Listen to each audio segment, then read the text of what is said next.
రంగారెడ్డి జిల్లాలో బీజేపీ గెలిచే మొదటి స్థానం ఎల్బీనగర్ నియోజకవర్గమేనని బీజేపీ అభ్యర్థి సామరంగారెడ్డి అన్నారు. గ్రేటర్ ఎన్నికల్లో నియోజకవర్గంలోని అన్ని స్థానాలు బీజేపీ కైవసం చేసుకుందని, వచ్చే ఎన్నికల్లోనూ అదే రిపీట్ అవుతుందని ఆయన ధీమా వ్యక్తం చేశారు.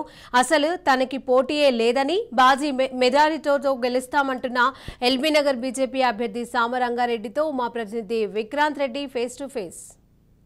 అభ్యర్థి సామరంగారెడ్డి ప్రచారంలో ఉన్నాడు. ఎలా సాగుతుంది ప్రచారం? ఇక్కడ ట్రయాంగిల్ ఉండబోతుందని చెప్తున్నారు. ట్రయాంగిల్లో అతని గెలుపుపై అతని ధీమా ఏంటి, ప్రచారంలో ఎలాంటి సమస్యలు తన దృష్టికి వస్తున్నాయో అడిగి తెలుసుకుందాం.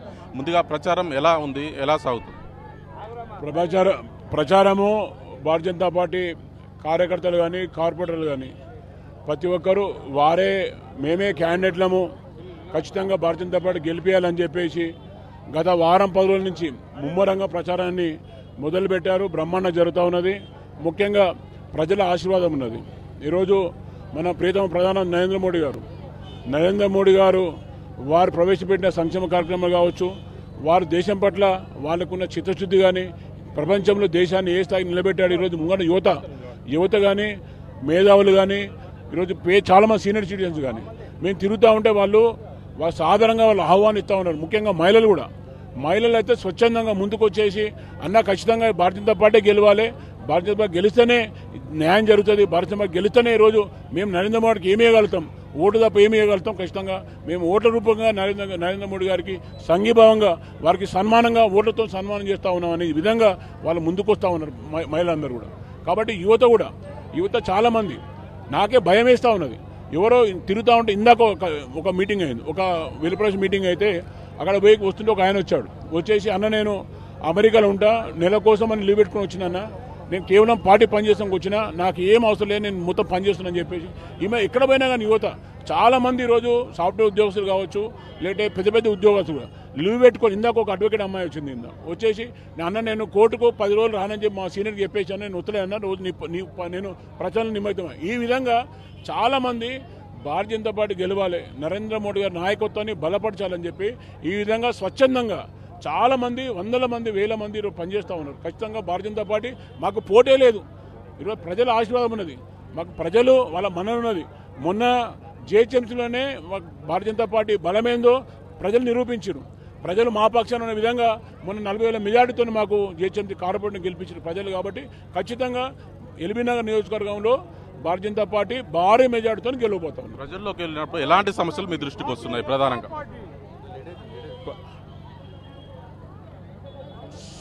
ఎల్బీనగర్ నియోజకవర్గం అంటేనే సమస్యల సుడిగుండం. నేను ఇందాక మీరు ఇప్పుడు స్థానిక ఎమ్మెల్యే ఏమంటారంటే నేను బాక్సైడ్ నాలు కట్టించిన 95% అన్ని కంప్లీట్ చేసినా చెప్తున్నాడు. నేను అంటా ఉన్నా బాక్సైడ్ నాలలు కట్టిన నాలలు దాన్ని అంటే గ్రావిటీ లెవెల్ సరిపోక మధ్యలో వదిలిపెట్టిన పరిస్థితులు కొన్ని ఉన్నాయి, కొన్ని కంప్లీట్ చేసినప్పుడు డిపిఆర్ డెవలప్మెంట్ ప్రాజెక్టు తయారు చేశారు. దానికి ప్రాజెక్ట్ రిపోర్ట్ ఒకటి వస్తుంది. దీనికి బడ్జెట్ ఏంది కథ కార్ఖానా, బడ్జెట్ వేసినాక బడ్జెట్ ప్రకారంగా పనిచేయాలి కాంట్రాక్టర్. ఇప్పుడు కాంట్రాక్టర్ల కమిషన్ కోసము ఏం చేస్తారంటే బాక్సైడ్ నెలలు కట్టినప్పుడు డ్రైనేజ్ లైన్ మొత్తం కూడా ఇరిగిపోయినప్పుడు దాన్ని మళ్ళీ నెక్స్ట్ దాన్ని పునరుద్ధరించాలి. కానీ ఈరోజు ఏం చేశారు, దాన్ని సెప్టిక్ ట్యాంక్లో మార్చారు. మొత్తం బాక్సైడ్ నేల మొత్తం సెప్టిక్ ట్యాంకులు అయిపోయినాయి. గతంలో డ్రైనేజ్ అయినప్పుడు ఏదో ఇళ్ళ కూడా సెప్టిక్ ట్యాంకులు ఉంటున్నాో ఆ విధంగా సెప్టిక్ ట్యాంకులు అయినాయి. ఎక్కడ పోయి చూసినా కానీ ఈరోజు మహిళలు అన్న వాసనతోని, ఆ దుర్గంధ వాసన, ఆ దోమల ఈగలతోని ఇళ్లలో ఉండలేకపోతా ఉన్నామన్నా. మొత్తం వాసన వచ్చేసి ఇళ్ళలో కొడుతూ ఉన్నది. గతంలో వర్షాకాలంలో నీళ్ళు వస్తే 2 రోజుల్లో పోతుంటే కడుకుందాము ఏదో బాధపడుతుంది. కానీ ఇప్పుడు రోజు యాతన పడతా ఉన్నాము, రోజు ఇబ్బంది పడతా ఉన్నాము. ఈ రోగాలు ఏంది, మా పిల్లల పరిస్థితి ఏంది, ఇళ్లలో ఉండలేని పరిస్థితి అని చెప్తా ఉన్నాను. ఇది చేస్తున్న అభివృద్ధి. కాబట్టి చాలా సమస్యలు ఉన్నాయి. ఈరోజు శివారు ప్రాంతం చాలా చోట్ల రోడ్లు లేవు, చాలా చోట్ల డ్రైనేజ్ లేదు, వాటర్ లైన్ లేదు. శివారు ప్రాంతాల పరిస్థితి అట్లా ఉంది. ఇక్కడ కాలిన పరిస్థితి ఏమో ముంపు సమస్య ఉన్నది, ఈ బాక్సైడ్ నాల సమస్య ఉన్నది. అదేవిధంగా ప్రధానంగా ఇక్కడ ఎడ్యుకేషన్ విషయం కానీ, వైద్యం విషయం కానీ ఇట్లా చాలా సమస్యలు ఉన్నాయి. అంత మిడిల్ క్లాస్ది. ఇంతవరకు 10 సంవత్సరాలు ఈ ప్రభుత్వం వచ్చిన తర్వాత ఈరోజు ఉచిత విద్య అన్నారు, ఈరోజు నిర్బంధ విద్య అన్నారు. ఇక్కడ పోయిందంటే కేజీటీపీజీ విద్య. కనీసం ఉన్న ప్రభుత్వ పాఠశాలల్లో తరగతి గట్లే పరిస్థితి లేదు, టీచర్ జాబ్ పెట్టే పరిస్థితి లేదు. కాబట్టి ఇవన్నీ సమస్యలు ఉన్నాయి. అంత మధ్యతరగతులమండి. మీరేమో అనేక సమస్యలు ఉన్నాయంటారు, తను మాత్రం సుధీర్ రెడ్డి మాత్రం బంగారు తెలంగాణలో భాగంగా 99% ఎల్బీనగర్ నియోజకవర్గం అభివృద్ధి చెందింది అంటున్నాం. ఆయన మొదటిసారి అయినప్పుడు గచ్చిబౌలిలో ఒక మల్టీప్లేస్ కట్టుకున్నాడు, రెండోసారి అయినప్పుడు కర్మగట్లు ఇంకో మల్టీప్లేస్ కట్టుకున్నాడు. ఆయనకు ఒక 10 కోట్లు 20 కోట్లు నెలకు ఆమ్దానం వస్తూ ఉంది రెండల రూపకంగా. పెద్ద కాంట్రాక్ట్ చేస్తూ ఉన్నాడు. కబ్జాలు చేసిన పొలాలు అట్లే ఉన్నాయి. అతను outer ring road CBI case ఎదుర్కొన్న వ్యక్తి ఈయన దేవిరెడ్డి సుధీరెడ్డి గారు. ఆయన నిధులు చెప్తూ ఉంటాడు, ఆయన అభివృద్ధి గురించి మాట్లాడుతూ ఉంటాడు. ఆయన అభివృద్ధి అయితే దేశమంతా, అంటే ఇప్పుడు మన కళ్ళలు కంటప్పుడు పగడ కళ్ళలు అంటాం కదా, అంత బ్రహ్మాండంగా అయినట్టుగా ఆయన బ్రహ్మాండంగా అయిన మాట వాస్తవం, అది నగ్న సత్యం.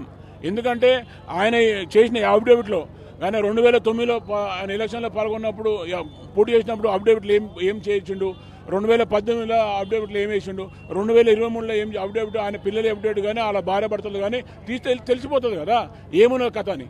కాబట్టి ఏంటంటే ఆయన అభివృద్ధి అయ్యిండు, కానీ అంత అయిందన్నట్టు ఆయన అభివృద్ధి అయితే దేశమంతా అభివృద్ధి అయినట్టు, నియోజక అభివృద్ధి అయినట్టు కలలు కంటూ ఉన్నాడు. పెద్ద మోసకారి. ఇక్కడ గతంలో టీఆర్ఎస్ ప్రభుత్వం ఉండి పని చేయలేదు, అభివృద్ధి కాలేదని చెప్పి టీఆర్ఎస్ పార్టీని బొందబెట్టిన పార్టీకి అధికారం, అంటే అధికారం ఉంటేనే సమస్యలు పరిష్కారం. నేను 16 సంవత్సరాల నుంచి ఏ రోజు అధికారం లేకున్నా కానీ ప్రజా సమస్య మీరు స్పందిస్తలేదా? నువ్వు ప్రతిపక్షంగా గెలిపించినప్పుడు ప్రజల పక్షాన పోరాడే, అంటే దమ్ము ధైర్యం లేని నాయకుడు అని చెప్పి నిరూపించుకున్నాడు. కాబట్టి ప్రజలు ఓటేసిన ప్రజలను మోసం చేసిండు. ఈరోజు అధికార పార్టీ పోయేసి ఈరోజు ఏమైనా మూసి పరివాక డెవలప్మెంట్ చైర్మన్ అయ్యిండు. కానీ ప్రజలకు ఎవరికి పెట్టింది ఏముంది? ఆయన ఏమి హామీలు ఇచ్చిన ఆమె చేసినా ఏమన్నా. కాబట్టి ఏంటంటే ఇవన్నీ ఉన్నాయి చెప్పడానికి, మా బాధలు చెప్పుకోవడానికి చెప్తే సమయం సరిపోవు, అన్ని బాధలు ఉన్నాయి. కాబట్టి ఇవన్నిటి పరిష్కార మార్గము ఖచ్చితంగా దేవిరెడ్డి సుధీరెడ్డి అనే ఏమంటారు నివురు కప్పిన నిప్పు లాంటోడు. ఇప్పుడు దాని ఏమంటారు అంటే దాన్ని వేడి ఉంటుంది కానీ కనబడదు, మసి మాయగా చేసి అంటారు. ఆ విధంగా మనిషి అలాంటి ఒక ఊసరవెల్లి, ఆ ఊసరవెల్లిని పంపిస్తేనే ఇది అన్ని సమస్యలకు అన్నిటికీ పరిష్కారం దొరుకుతుంది. కాబట్టి అలాంటి మోసకారని ప్రజాస్వామ్యంలో కూడా, ఒక ప్రజాస్వామ్యంలో మనమందరము ప్రజాస్వామ్యాన్ని ఈరోజు స్వేచ్ఛను స్వీకరిస్తున్నామండి. ప్రజాస్వామ్యాన్ని ఒక ప్రజాప్రతినిధుడు కాపాడుకోవాలి. మనని ఎంతోమంది నాయకులు కానీ యువత కానీ అనుసరిస్తూ ఉంటారు. మనం ఏం మిసయిస్తున్నాము ప్రజలకు, యువతకు ఏమి ఇస్తున్నాం? ఈరోజు ఒక పార్టీలో గెలిచేసి నువ్వు ఏ పార్టీకి ఓటేసిన ప్రజలను మోసం చేస్తావా? నువ్వు ఏ హామీలు ఇస్తావు? హామీలను మోసం చేస్తావా? కాబట్టి ఏంటంటే దొంగ హామీలను ఈ దొంగ మాటలను ప్రజలు నమ్మే పరిస్థితి లేదు. కాబట్టి ఖచ్చితంగా మాకు పూర్తి విశ్వాసం ఉంది, నమ్మకం ఉంది, మేము భారీ మేరతో గెలవబోతాం. ఈ ట్రయాంగిల్ పోటీలో మీకు ప్రత్యర్థి ఎవరు అనుకుంటున్నారు? అసలు ట్రయాంగిల్ పోటీ కదబ్బా. ఆయనకు అడ్రస్ లేనోడు ఆయన వచ్చిండు, ఆయనేమో నేను ఇప్పుడు అడ్రస్ లేని వ్యక్తి ఒక ఆయన వచ్చిండు. నేను బీసీ కార్డు పెట్టుకొని నేను బీసీ అంటే మా పార్టీ బీసీ ముఖ్యమంత్రిని అనౌన్స్ చేసింది. అంటే బీసీ ముఖ్యమంత్రి మాకే ఓట్లు పడాలి లెక్క ప్రకారంగా. అట్లా కాదు. ఇప్పుడు నీకు నియోజకవర్గం మీద ఏం అవగాహన ఉన్నది? నువ్వు ఏ సమస్య పరిష్కారం కోసం వచ్చినావు? ఈరోజు పారాషూట్ వేసుకొని దిగేసి నేను బీసీ అందరూ నాకు ఓటేయాలి, అది కాదు కదా. నువ్వు ప్రజలకు ఏం చెప్పదలుచుకున్నావు? నియోజకవర్గం ఏం చెప్పదలుచుకున్నావు? నియోజకవర్గం ఏ సమస్యలు ఉన్నాయి, ఏం అడ్రస్ చేయదలుచుకున్నావు? అది తెలియకూడదు, నీకు ఏం తెలియదు. నువ్వు నిన్న ఎలక్షన్లో వచ్చేసి పారాషూట్ వేసి దిగేసి నేను బీసీని కాబట్టి ఓట్లేయారంటే కులాల మధ్య చిచ్చు పెడుతున్నా ఏంది? నా ఎంబటి నేను బీసీని కాదా? నేను అందరికన్నా పెద్ద బీసీని. కాబట్టి ఇవన్నీ కులాలు కాదు, మనం అందరము సోదర భావంతో అన్నదమ్ముల మాదిరిగా ఎస్సీలు కానీ బీసీలు కానీ ఎస్టీలు కావచ్చు మైనార్టీ కావచ్చు ఎవరైనా కానీ అందరం కలిసి సోదరభావంతో ఉన్నాం. నువ్వు నియోజకవర్గంలో ఏమి చేస్తావు? అందరం కలిసి ఉన్నాం, అన్నదమ్ముల లెక్క అన్ని కుటుంబాలు కలిసి ఉన్నాం. మేము మా ఊర్లో పోతే ఎస్టీ కావచ్చు బీసీ కావచ్చు మామ కాక అల్లుడ మామని బావని పిలుస్తాం. వాళ్ళు చిన్న కులమైనా సరే, అది తక్కువ కులం కాదు పెద్ద కులం కాదు, మేము బావబొమ్మడు లెక్క కాక లెక్క అమ్మ లెక్క చిన్నమ్మ పెద్దమ్మని పిలుచుకుంటాం. అట్లా భావనతో ఉంటుంది. ఎక్కడ కూడా కులాల అంతరం ఎక్కడ లేదు. కాబట్టి ఇవాళ ఏంది ఇది బీసీ అనేది? కాబట్టి ఇది ఎంత తప్పు. మనము అందరము కలిసిమెలిసి ఉండే వాతావరణం ఉండాలి, కలిసిమెలిసి ఉండే విధంగా ఉండాలి. కాబట్టి వాళ్ళకు డిపాజిట్ వచ్చే పరిస్థితి లేదు. కాబట్టి ఒక కార్డు తీసుకొని దాని మీద ఏదో గెయిన్ కావాలని చూడము, నేను దాన్ని ఖండిస్తూ ఉన్నాను. ఇక్కడ సెటిలర్ ఓట్లు ఉండే అవకాశం ఉంది. అదేవిధంగా జనసేనకు సంబంధించి కూడా మీకు పొత్తులో ఉంది, అదేమన్నా మీకు ప్లస్ పాయింట్ అయ్యే అవకాశం ఉంది? జనసేన వాళ్ళు కార్యకర్తలు కానీ జనసైనికులు కానీ ఈరోజు చిరంజీవి గారి అభిమానులు కావచ్చు, లేకుంటే గతంలోనే పీఆర్పీకి వెళ్ళి పోటీ చేసిన వాళ్ళకి నాకు పరిచయాలు ఉన్నాయి, వాళ్ళతో నాకు సంబంధాలు ఉన్నాయి. టీడీపీలో నేను గత 11 సంవత్సరాలు పనిచేసిన, ఈరోజు వాళ్ళతో నాకు సంబంధాలు ఉన్నాయి, వాళ్ళతో పరిచయాలు ఉన్నాయి, వాళ్ళతో నేను పనిచేసిన వ్యక్తిని. నేను ఏ రోజు అధికారం కోసం తాతాడాడే ప్రజల కోసం పనిచేసిన వ్యక్తిని. కాబట్టి అందరూ ఈరోజు ముక్త ఖండంతో అన్ని వర్గాలు అన్ని ప్రజలు నాకు ఈరోజు పూర్తిగా నాకు సహకరిస్తూ ఉన్నారు, నన్ను ఆశీర్వదిస్తూ ఉన్నారు. పేరు అందరికీ ధన్యవాదాలు. చివరిగా సామరంగారెడ్డికి ఎందుకు ఓటు వేయాలంటే ఏం చెప్తారు?